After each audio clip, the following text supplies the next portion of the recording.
Your Excellency, distinguished guests, ladies and gentlemen, Malaysia and the Philippines have always shared close and long-standing relations.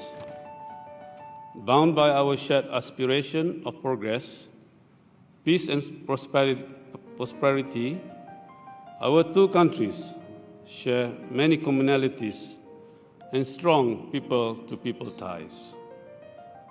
To this day, we have faced many common challenges, but we have also achieved much more together, underpinned by shared interests and close cooperation across many areas. It is our fervent hope that the warm relationship will continue to blossom for the mutual benefits of our people and nations.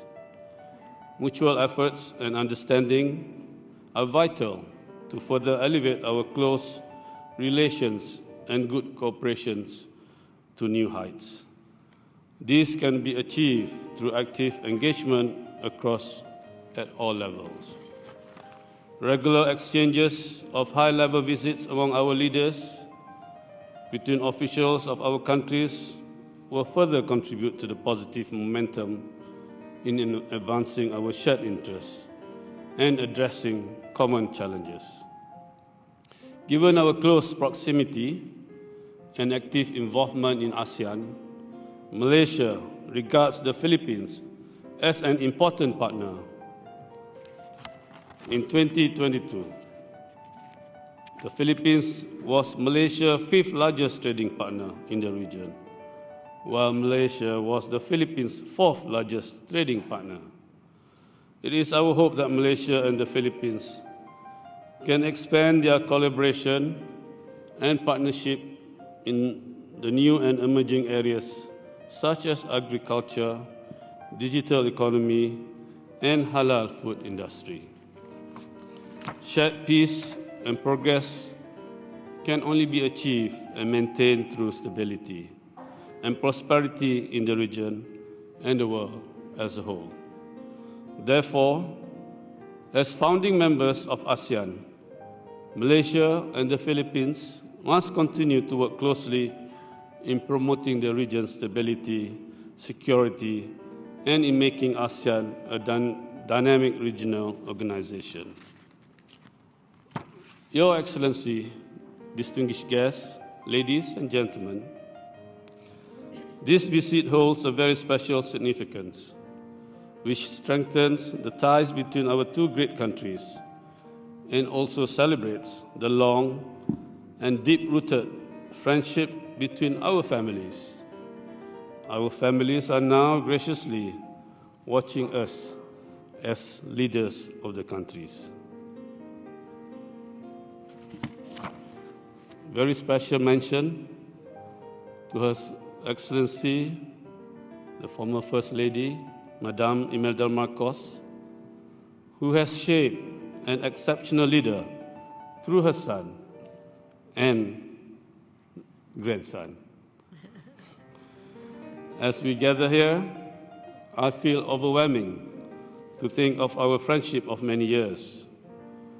One such channel through which we have bonded is the sport of polo, which better described as polo diplomacy. Touching a bit on polo diplomacy, I have fond memories of Manila. Through polo, my late father, Almarhum Sultan Ahmad Shah, and the late Enrique Zobel, may God bless their souls, initiated the Pahang Cup. Every year, my Royal Pahang team would compete with our Filipino rivals at the Manila Polo Club, followed with very nice evening cocktails to mingle with the guests. With my brother, Tengku Muda, and others in the team, would play against great players like none other Datuk Gregia Araneta, Datuk Inigo Zobel, Datuk Louis Castalejo, Ricky Abud, Benji Toda, Nikki Jacinto, and many others, with Louis Ismail on the sideline.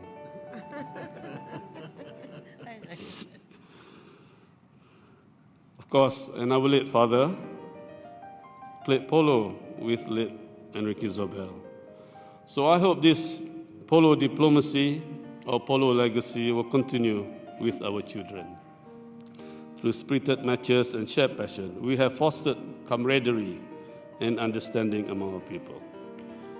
I am grateful for my dear friends in the Philippines, especially again, Dato' Inigo Zobel, Dato' Greg Araneta, Madam Irene Marcos, and Louis Castelho, among others, for their unwavering support in nurturing this connection. While we may have paused our polo matches for the time being, I'm optimistic that we will soon engage in a new endeavor together. Perhaps we can now embark on the greens and fairways of golf. We hold great hope that our sons, Prince Muhammad and Sandro, where are they? The other side. Forge an even stronger bond through sports, just like us once upon a time. I must also mention here that my brother, His Highness, Prince Abdul Rahman, or popularly known as Rahman in Manila those days, is the Royal Ambassador of Pahang and pillar of strength, who was able to maintain the relationship between our families throughout the years. Thank you, brother. He was still a bachelor back in the 1980s and 90s. As such, he was more free to travel between Kuala Lumpur and Manila. As for me, my path to Manila was short-lived because I got married at an early age, comparing to my brother, who had the best time in Manila.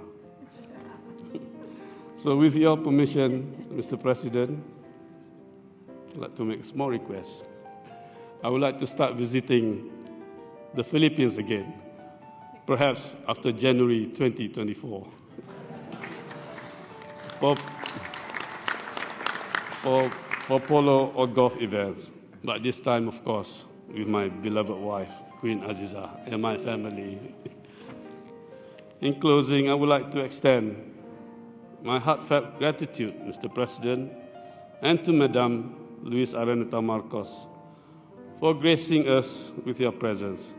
May this visit mark a new chapter of cooperation and understanding between our countries and further strengthen the cherished friendship between our families. Together, we shall continue to build a brighter future for our people and the generations to come. Especially, we seek to celebrate our 60th anniversary of diplomatic relations next year. Distinguished guests, ladies and gentlemen, may we invite all present to join us in a toast to the continued good health and happiness of His Excellency President Ferdinand R. Marcos Jr. and Madame Luis Araneta Marcos, to the continued peace and prosperity of the Republic of the Philippines, and to the enduring friendship between our two countries and our families. With that, thank you and mabuhay. To the President. Please rise for the toast. To the President.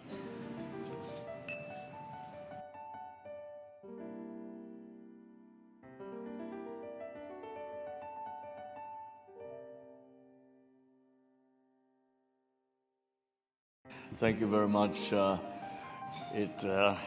His Majesty,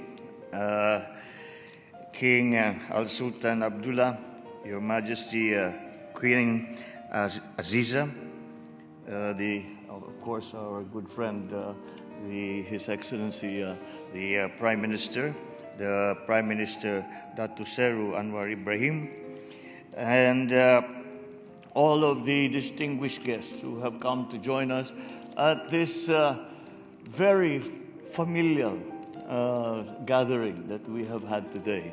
And I say that because, and on a very personal note, I must thank the King, His Majesty, and PM Anwar, and all our Malaysian friends for the very warm welcome that we have received upon coming to Kuala Lumpur. It has been a while since a Philippine president has come to visit with you, and I am happy to once again re-engage with all our friends in Malaysia at every level.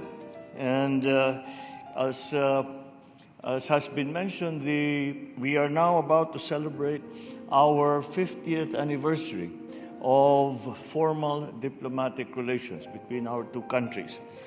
But that does not perfectly illustrate what the true relationship is between our two countries, as we have had exchanges, cultural and all other society, before there was a Philippines and before there was a Malaysia. Our two peoples were already very much trading together and exchanging elements of our culture together. And so we feel on this trip that it is very much a coming together once again of old friends, and hopefully to make new allies and new friends as we continue down the road. I have always been of the belief that in terms of diplomacy, it is not necessarily easy to forecast or to predict where the connections will be made between two countries. Although I can say with some confidence that it is only between Malaysia and the Philippines that we have now invented polo diplomacy. But I think that whatever stars that we have had, whatever beginnings that we have made, they all prove to be of importance to the continuing relationship between Malaysia and the Philippines. The our memberships together in ASEAN, for example, and of course also Pinahanga has continued to strengthen our relationship between our two countries. And as we now come back and start to emerge from the difficult period in the last two and a half years of the pandemic, it is time for us to re-examine those relationships and re-strengthen those relationships. And that, for me, is the most important aspect of this visit that I have made to Kuala Lumpur and to Malaysia. I believe that it is a way for us to refocus our efforts together to mutually beneficial effect for our two countries, and to see how we can help one another as we face the post-pandemic future. It is a very different world that we now face than we faced before the pandemic. And sometimes I hear that it is that we need to recover from the effects of the pandemic. And I see it in a very different way. I see that we must recreate ourselves and transform ourselves to enter and be competitive and to be part of the new world order as it is happening and it is forming before us now. And Malaysia, as far as the Philippines is concerned, will play a very large part in that transformation. And that transformation is going to be strengthened and made more stable by these partnerships that we make with each other. And so it becomes more and more important for us that these partnerships that were fostered on a cultural level and on a people-to-people level now continue to be expanded and to be gain stature in the way that we promote that relationship between our two countries. It is important not only to Malaysia, it is not only important to the Philippines, it is not only important to ASEAN, but it is important to the rest of the world. And that, we hope, is the part that we will play as partners, Malaysia and the Philippines, in the years to come. And to celebrate that hope and to celebrate that aspiration, may I invite you all to rise and to join me in a toast to